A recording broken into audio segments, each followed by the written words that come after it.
Olá, tudo bom? Nós estamos aqui prontos para cumprir nossa promessa, né? De gravar mais alguns minutos aqui sobre a Bíblia, né? Um trabalho introdutório. Então hoje, como nós prometemos da última vez, nós vamos ver algumas palavras fundamentais que nos ajudam, essas palavras nos ajudam a entender a teologia, né? O que é importante no Antigo Testamento. Então eu selecionei aqui meia dúzia de palavras para a gente poder analisar, que justamente deixam claro, né? Evidenciam essa importância, tá? Que é a teologia importante, digamos assim, do Antigo Testamento. Eu intitulei essa minha fala aqui como as palavras mais importantes do Antigo Testamento. E aí no próximo vídeo vai ser as palavras mais importantes do Novo Testamento, né? Com isso a gente fecha essa parte mais introdutória. Aí depois a gente vai pegar alguns, digamos, alguns grupos de textos, como a Bíblia agrupa, né? Nós temos no Antigo Testamento 3 grupos de textos. Então, o Pentateuco, tem os profetas e tem os escritos. Então a gente vai também fazer um resumo de cada um desses aí. Aí depois vamos para o Novo Testamento, que são os evangelhos, são as cartas de Paulo, as cartas chamadas universais ou católicas, né? Católico significa universal, e em seguida o Apocalipse, né? Que é o último livro, né? Da Bíblia, e também tem que ter um tratamento à parte, né? No Novo Testamento. Sempre lembrando você para nos ajudar, tá? A divulgar o material, divulgar o trabalho, né? Pela sua rede social, pelo seu like, pela sua inscrição no canal, tá? Você também pode fazer sugestões. Se tiver algum tema que você acha interessante para a gente apresentar aqui, você pode também fazer o seu comentário, tá? E deixar a bola aí para a gente fazer a apresentação, né? Que você deseja, tá bom? Dentro das minhas possibilidades, é claro. No mais, obrigado pela audiência. E vamos começar, sem mais delongas, né? Bem, a primeira palavra que eu separei aqui para nós analisarmos é a palavra Hesed. Hesed é uma palavra hebraica. Todas as palavras que eu escolhi são palavras hebraicas, é claro que nós estamos no Antigo Testamento. E Hesed significa fidelidade, ou amor, fiel, né? Devoção, amor eterno, todo esse conteúdo que não é humano, né? Que nenhum amor humano é dessa forma, tem essa profundidade, essa natureza. Nós estamos falando, claro, do amor de Deus, né? E os livros da Bíblia, onde essa palavra aparece, eles procuram mostrar que o amor de Deus é um amor diferente, não é um amor como o nosso. Nosso amor, ele é uma resposta, né? Ele nasce como resposta. Ele não é um amor incondicional, que parece ser o que nos apresenta aqui com essa palavra. Vamos ver aqui um texto para a gente poder ter uma visão mais contextualizada, né? Do que significa Hesed. Então vamos lá para Salmo 25, verso 10. Vamos ler aqui, né? Sempre procurando tornar a palavra de Deus mais clara para você que nos acompanha. Então 25, 10. Todas as veredas do Senhor são misericórdia e verdade para os que guardam sua aliança e seus testemunhos. Tá? Então está dizendo aqui que todas as veredas do Senhor são misericórdia e verdade. Você poderia traduzir misericórdia por Hesed, né? Amor eterno. Todas as veredas do Senhor são amor eterno e fidelidade em favor dos seus filhos, os que guardam a sua aliança. Certo? Então, como a gente pode perceber aí, o amor de Deus é incondicional. Mas até que ponto, né? Você pode se perguntar, até que ponto esse amor é incondicional? Nós temos uma história muito interessante na Bíblia que nos mostra qual é a medida desse amor. Está lá em Oséias, né? Você sabe que Oséias ele teve uma vida doméstica bastante atribulada. Oséias 6. Oséias no todo, né? Oséias é a conclusão. Oséias, o livro de Oséias ele trata da relação atribulada que ele teve com a sua esposa, que acabou se tornando um símbolo, um tipo do amor de Deus. Uma mulher que não lhe era fiel e ele, apesar de tudo, continuava estendendo o seu amor, o seu convite, né? Para que ela pudesse mudar a sua atitude e tornar-se, né, uma mulher que o respeitasse como marido. Então, a contínua luta de Oséias para trazer essa sua mulher a uma relação mais apropriada, uma relação de lealdade, acaba se tornando um tipo do amor de Deus, né? Como Deus se relaciona conosco, qual é o tipo de amor que Ele tem por nós. É esse amor incondicional que Oséias apresentou, né? Tipificamente, né? Na sua relação com sua esposa. Então aí você tem uma ideia, né? De como é o amor de Deus. E lá em Oséias 6,4, Deus apresenta como é o amor humano, né? Que te farei, Efraim? Que te farei, Judá? Vosso amor é como a nuvem da manhã, como o orvalho que cedo desaparece. Já viu aqueles dias de neblina? Quando o sol se aquece, aquela neblina se desfaz, né?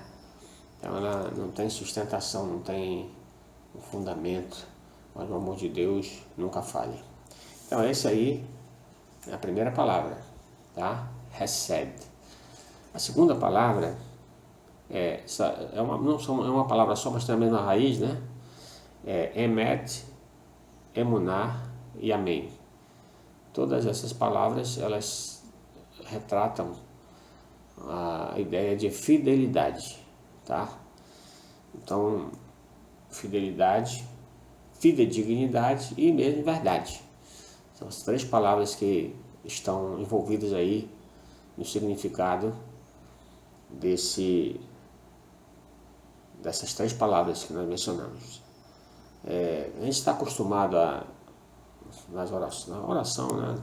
Tanto privada como congregacional, no final da oração se diz amém, né?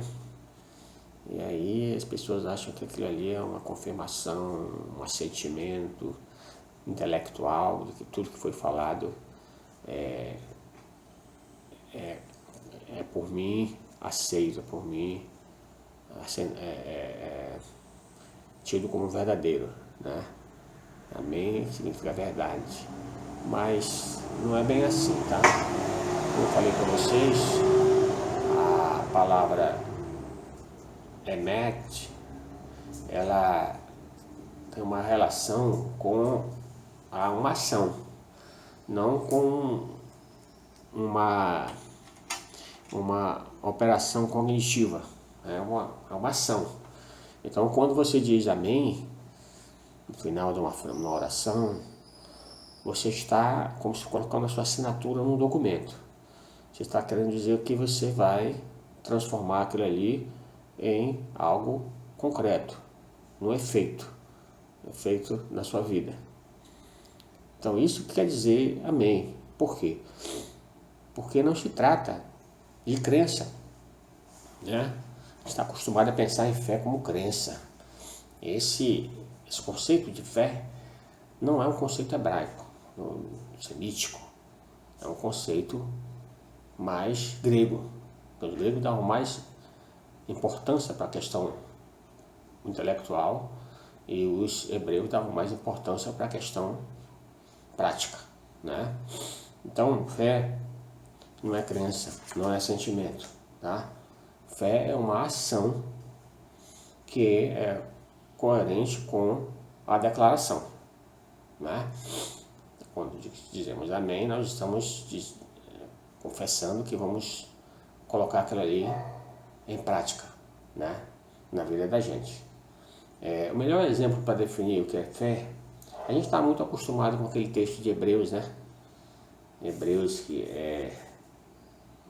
que diz que fé é a confiança, né? Uma confiança é impossível agradar a Deus sem fé, porque aquele que se aproxima dele deve confiar que ele é galardoador, né, dos que o buscam. Então, a fé não é uma mera visão espiritual. Fé é isso aí, é uma confiança que te leva à ação. A verdade, nesse sentido aí, significa também a mesma coisa, tá?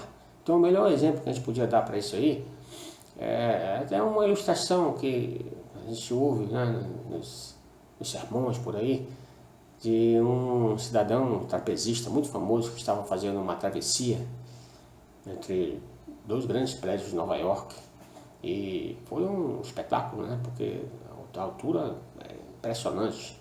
E ele fazia a travessia sentado numa cadeirinha, numa bicicleta, desculpa, com aquela vara, né, para ajudar a equilibrar. Então isso aí, ele reuniu um grande número de pessoas para assistir aquela travessia que ele fez de um prédio para o outro. Depois atravessou, chegou do outro lado, aí tinha alguns circundantes ali, algumas pessoas ali no topo do prédio também, certo? Uma distância segura, né, para não atrapalhar o processo. Ele então perguntou de alguns que estavam ali: vocês acreditam que eu posso voltar com essa cadeirinha aqui para o lugar de onde eu saí? Aí todo mundo: claro, se você veio de lá, você vai daqui para lá, sem problema nenhum. Aí ele disse: não, está certo. Então você que está mais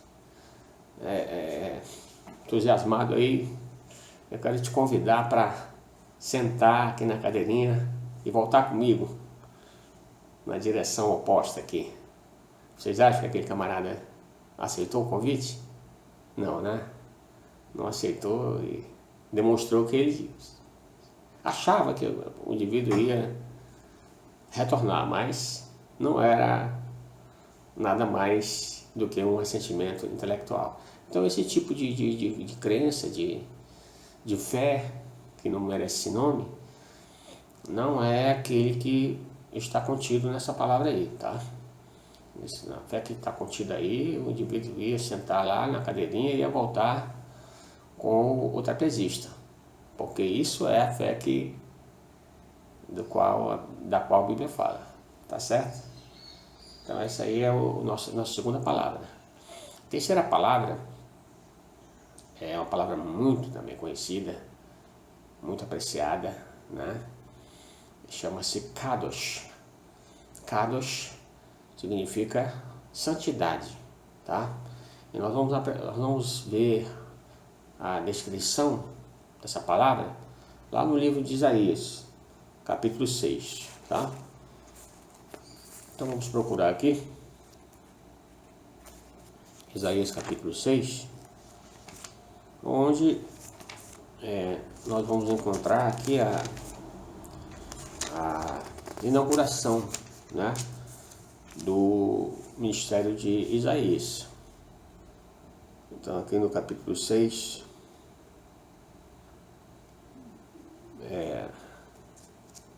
estou ainda localizando, tá?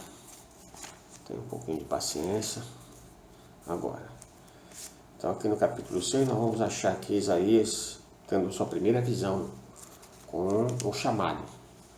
E que diz aqui: no ano que morreu o rei Uzias, eu vi o Senhor assentado em um alto e sublime trono, e a orla do seu manto enchia o templo. Acima dele havia serafins, né? Cada um tinha 6 asas, com 2 cobriam seus rostos, com 2 cobriam seus pés, com 2 voavam. E um falava ao outro, dizendo: Santo, Santo, Santo é o Senhor dos exércitos, toda a terra está cheia de sua glória. Então as palavras que aparecem aí, Santo, Santo, Santo, é Kadosh, tá? E a santidade de Deus, ela é um fundamento muito importante, né, da teologia do Antigo Testamento. É a santidade de Deus que determina que até o culto, né? O culto, ele não é entendido sem essa ideia subjacente, tá? Santidade divina, que significa o quê? Significa 2 coisas. Quando ela implica a nós, que nos aproximamos desse ser santo, né? Significa o quê? Separação de e separação para, né? Separação de, porque nós precisamos nos guardar incontaminados, né? Quando nos acercamos de Deus. Então essa separação de vai implicar um certo preparo para você comparecer diante de Deus. Aqui nesse mesmo verso que eu li para vocês, nós vamos encontrar mais na frente a réplica, né, de Isaías, quando ele ouve, né, essa declaração dos anjos sobre a santidade divina, né? Aqui no verso 9 diz, verso 5, diz: então disse eu, ai de mim, Isaías falando, né? Estou perdido, porque sendo homem de lábios impuros e habitando em meio a um povo de lábios impuros, meus olhos viram o Rei, o Senhor dos exércitos. Então, essa santidade ela implica numa responsabilidade. Isaías sentiu, né, o peso dessa responsabilidade quando ele viu todo aquele cenário de reverência em relação à santidade de Deus. Então ele exclamou: ai de mim, que tenho lábios impuros e vivo no meio do povo de lábios impuros. Como é que eu vou agora ser um arauto, um proclamador das verdades divinas? Como é que eu vou ser um profeta? Essa era a preocupação dele. Aí, o que acontece aqui na cena? Então voou para mim, por cima de mim, um dos serafins, tendo em sua mão uma brasa acesa, tomada do altar com um tenaz, e tocando com elas, com a tenazes, né, a minha boca, disse: eis que isto tocou teus lábios, e é retirada a tua culpa, e expiado o teu pecado. Então o anjo, simbolicamente, né, tirou a culpa de Isaías e purificou seus lábios. Então aí você percebe a segunda parte do significado de Kadosh. Na primeira parte, ele tem um sentimento de inaptidão, de estar ali na presença de Deus por conta dos seus pecados, da sua impureza, que é a questão da santidade né? E a santidade para a qualificação dele para fazer o trabalho, aquele trabalho que Deus estava propondo para ele, que é a qualificação. A santidade para você se santificar para poder realizar a obra de Deus, né? Então você tem aí esses dois elementos fundamentais da palavra kadosh, tá? Outra palavra bem importante no Novo Testamento, no Antigo Testamento, é tzedek. Tzedek, ou tzadik, ou tzedakah, que é justo, justiça, né? Também o Antigo Testamento procura enfatizar bem essa questão da justiça de Deus, né? Deus é um Deus justo. E justiça tem alguns sentidos aqui importantes. O primeiro deles é que justiça corresponde a uma norma, né? Ser justo é corresponder a uma norma, não ter nenhuma tortuosidade, né? Isso vai aparecer lá em Salmos 119, 121. Eu tenho feito o que é justo e reto. Então, justiça e retidão são coisas sinônimas, né? São coisas talvez idênticas, né? Quem é justo não pode ser sinuoso, né? Que tem uma atitude numa situação, em outra situação já com outra atitude, ou uma pessoa que tem 2 pesos e 2 medidas. Então, o justo é aquele que é da mesma maneira em todas as circunstâncias. Então, essa é uma primeira definição aí de justiça segundo o Antigo Testamento, né? A segunda definição é que justiça é uma obediência, né? Então, ser justo é obedecer a Deus, fazer com que a sua vontade prevaleça na sua vida, né? Terceiro sentido de justiça também é salvação. Quando Deus faz com que a sua salvação chegue a nós, Ele também está sendo justo. Não porque nós mereçamos essa salvação, mas porque Ele está sendo fiel à palavra que Ele deu, né?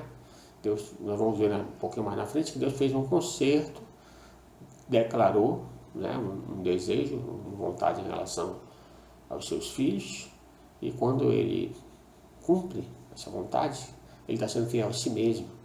Então Ele está sendo justo, porque Ele está cumprindo aquilo que Ele determinou, né?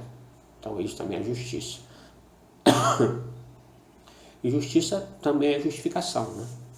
Deus procura nos justificar para que nós possamos receber essa salvação, tá certo? Lá no Novo Testamento vai estar mais enfatizada essa questão da justificação, mas aqui você já tem um embrião dessa ideia, tá certo? A outra palavra é Barak. Barak é bênção, tá? Palavra muito importante, que vai aparecer mais ou menos 700 vezes no Antigo Testamento. Essa palavra ela tem uma correlação, ela pressupõe uma correlação entre palavra e ação. A palavra ela não é só uma declaração vazia, ela tem um efeito. Por quê? Porque a ideia da palavra Barak, ela vem da obra de criação de Deus, né? Quando Deus declarou, e assim foi feito. Então a palavra ela tem esse poder que às vezes nós ignoramos, né?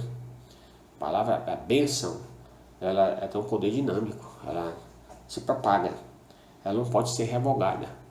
Quando Jacó enganou seu pai, fazendo-se passar pelo seu irmão Esaú, que Jacó o abençoou, quando depois que Jacó se retirou, aliás, Isaac o abençoou, depois que Jacó se retirou e Esaú veio a Isaac, seu pai, o que Isaac declarou? Ah, meu filho, agora a minha bênção já foi dada para o seu irmão. Ele veio aqui e me enganou, eu não posso retirar. Então a bênção ela tem esse poder de não poder ser revogada, tá? Ela tem o poder de estabelecer.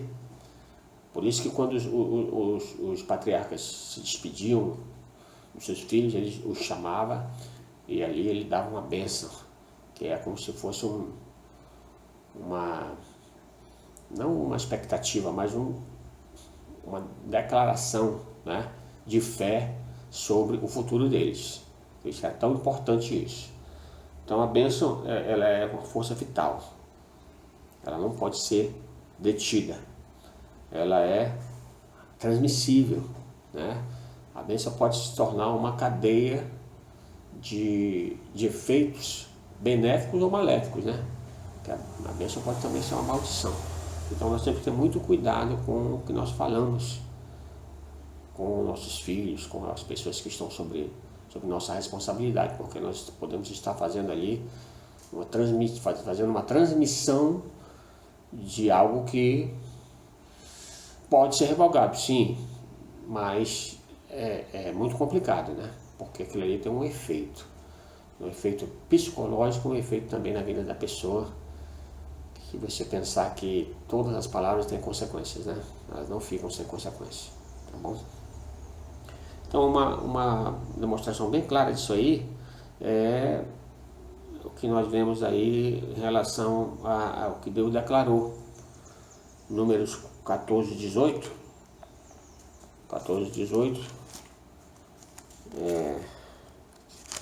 mostra a força da bênção de Deus, né?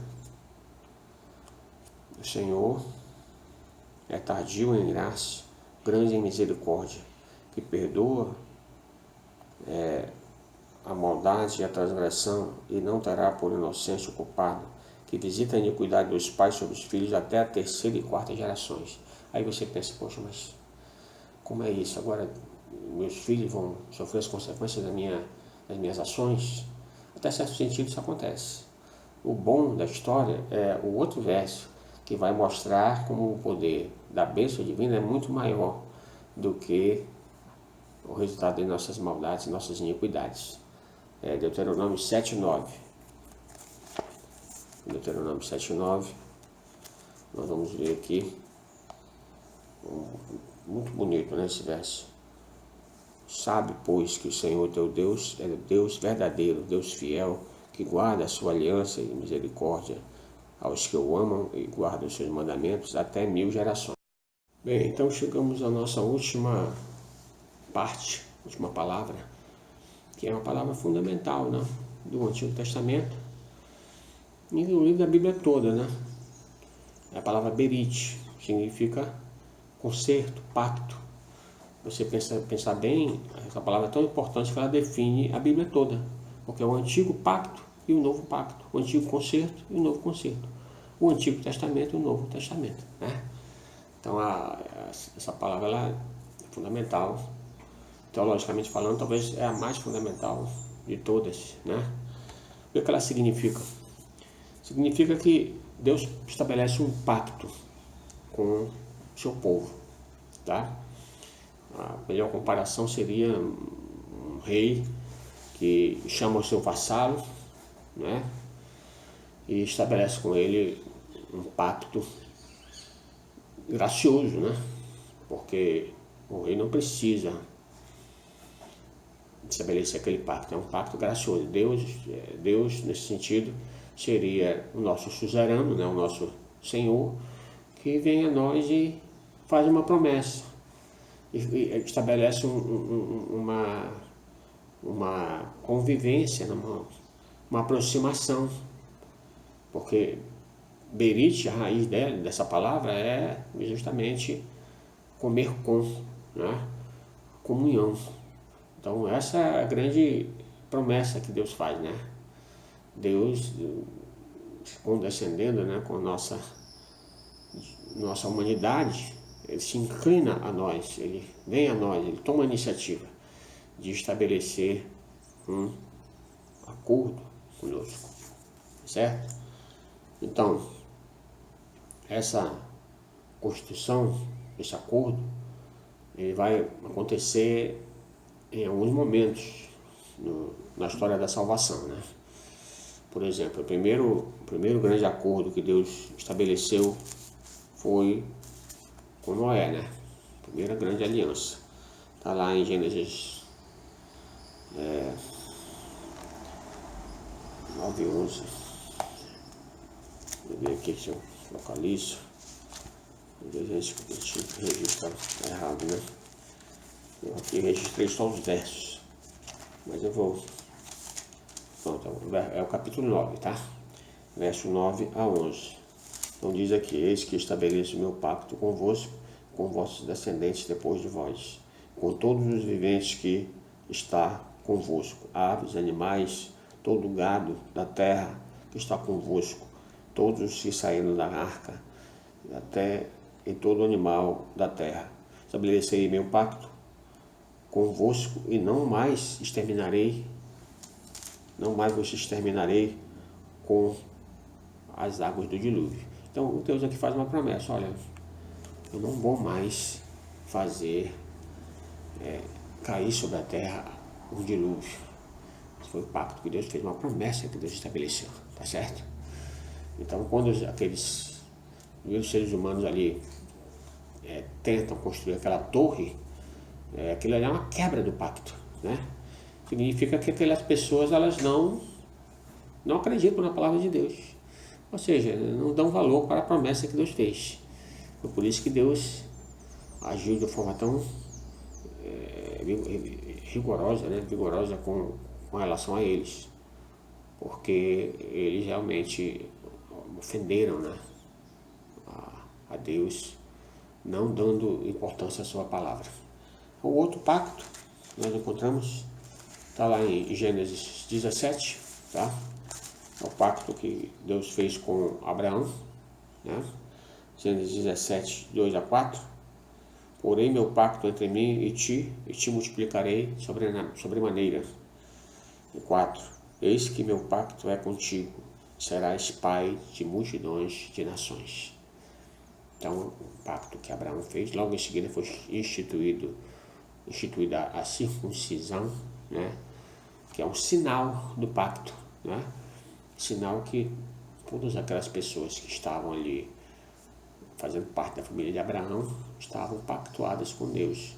Eles obedeciam a Deus, segundo os mandamentos de Deus, ter a Deus como seu Deus, e o sinal é a circuncisão, que é a retirada, né, da pele do prepúcio, ali que envolve a glande do pênis. Isso sempre ao 8º mês, ao 8º dia de nascimento. A criança, ela passava, o sexo masculino passava por essa operação aí, tá certo? E o outro pacto é aquele que nós sabemos que foi firmado no Sinai, tá? Está lá no livro de Êxodo, capítulo 19, verso 5-6. Êxodo 19, verso 5-6. Nós encontramos o seguinte: agora, pois, se ouvirdes a minha voz e guardares o meu pacto, vós sereis meu especial tesouro sobre todos os povos, porque minha é toda a terra. Como eu falei para vocês, né? É um rei que estabelece um pacto, faz uma promessa.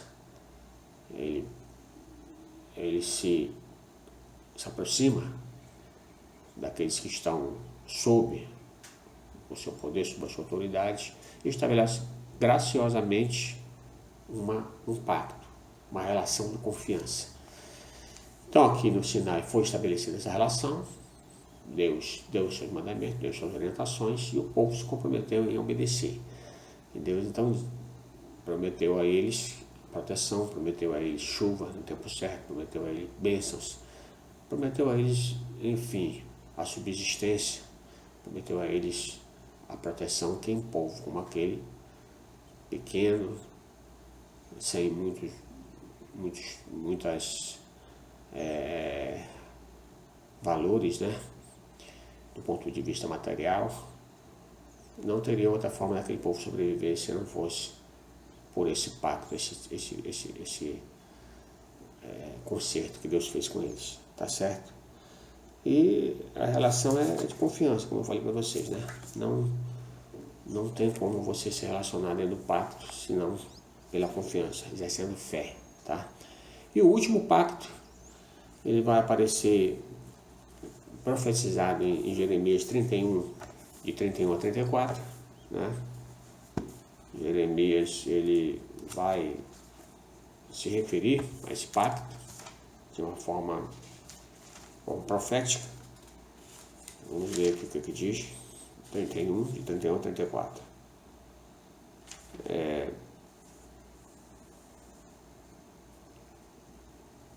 Eis que vem dias, diz o Senhor, nos quais farei nova aliança com a casa de Israel e com a casa de Judá, não como a aliança que fiz com seus pais no dia em que os tomei pela mão para tirá-los da terra do Egito, porque eles invalidaram minha aliança, mesmo sendo eu um marido para eles, diz o Senhor. Mas essa é a aliança que farei com a casa de Israel depois daqueles dias.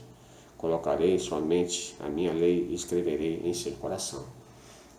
Aquela aliança feita com base naquela tábua de pedra, ela foi invalidada pelo povo de Israel, porque não obedeceram, não cumpriram, né? Apesar de terem prometido isso. Então a aliança que agora é prometida é uma aliança que não vai ser baseada em um objeto físico, mas sim em algo que vai acontecer espiritualmente, no coração. Então esse pacto ele vai se cumprir em que momento? Mateus 26, 28 é uma das referências bíblicas com relação a esse pacto.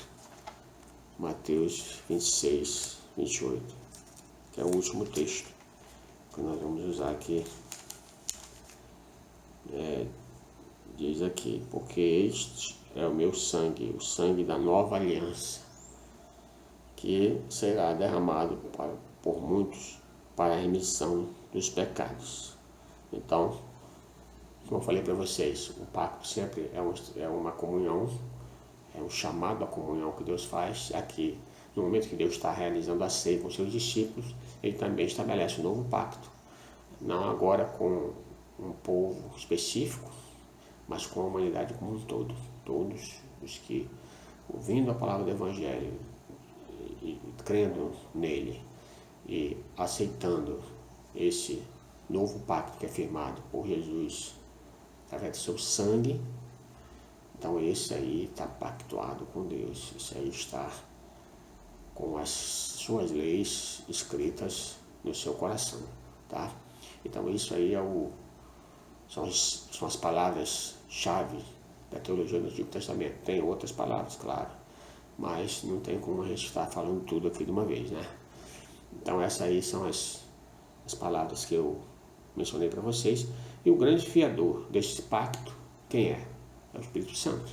Né? O Espírito Santo é o fiador do pacto, porque ele é que faz a operação de transplante de coração, né? Transplante de coração não é o Dr. Zerbini, não, é o Espírito Santo que faz o transplante de coração e planta a vontade de Deus, a lei de Deus no coração dos filhos de Deus, tá bom? Muito obrigado pela sua atenção. Lembre de dar um incentivo para a gente, tá? Nosso propósito aqui é construir uma biblioteca para você pesquisar dentro do assunto bíblico, você poder se aprofundar um pouco mais no texto bíblico. Deus abençoe você. Vamos fazer uso, né, da palavra-chave aí, uma das palavras-chave, Baraká, né? Deus abençoe você. E na próxima gravação nós vamos estar falando sobre palavra-chave do Novo Testamento, tá? Mais uma vez, muito obrigado pela atenção e até logo.